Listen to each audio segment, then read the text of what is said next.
Hello hi and नमस्कार सांग माने। तो आपण माने पछ वीडियो रे देखिथिले लास्ट विलेज ऑफ इंडिया आमे जाउथिलु। तो एटा थिला लास्ट विलेज ऑफ इंडिया रो कुछ दृश्य जोटा कि पाखरे गाँव अच्छी आठी नदी एमती बही जाइए जोटा ग्लेशियर मेल्ट होगी एमती पानी आकार नहीं पूरा पानी बहुत ठंडा थिला।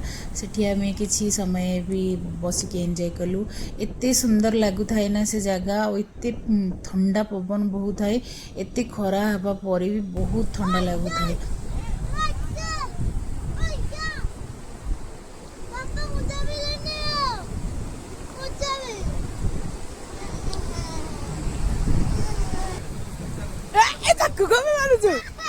इयाड़े इयाड़े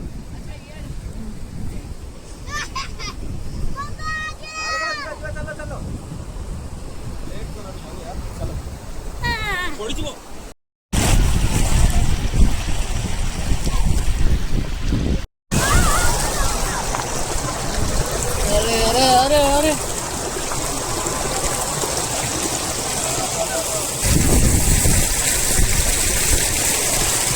किसी समय पाइना मैं बिल्कुल भी आवाज़ देनी कहीं आपण मैंने रियल जो से जगार रहीकि जो फिलिंग्सटा आसब ना सेटा यही ऑडियो रु जना पड़ो जो माने रियल ऑडियो अच्छी जमी पवन बहुची पानी कलकल साउंड होची ये जिनसा आप एक्चुअली फील करंतु जे केमती लगुच से जगार रहीकि केमती लगुथिबो। तो नेक्स्ट आमे सेठू बाहरी आसिलु बाहरी आसला परे वर्तमान आमे कुआडे जाउछु सेटा मु आपनको नेक्स्ट मिनी ब्लॉग रे जनइबी एमती आपण वीडियो को देखंतु एंजॉय करंतु। पूरा ये हिमाचल ट्रिप मो पूरा मिनी ब्लॉग आकार रे नौची ताकि आपण छोटो कम से कम समय रे सब जिनसर अनुभव भी करंतु केमती जीवे कौन ये सब जिनस भी मु आपनको आगामी वीडियो रे जनइबी। तो ये भाया जगह बहुत ही पसंद आपण मन को पसंद कि नहीं जनइबे।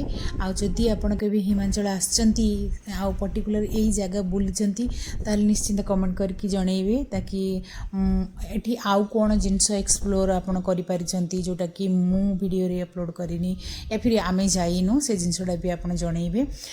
ये छोटा मिनी ब्लॉग को एठी एंड करूची ने आ गोटे वीडियो रे आपण मान को सहित देखा हबो पुणी थरे बाय।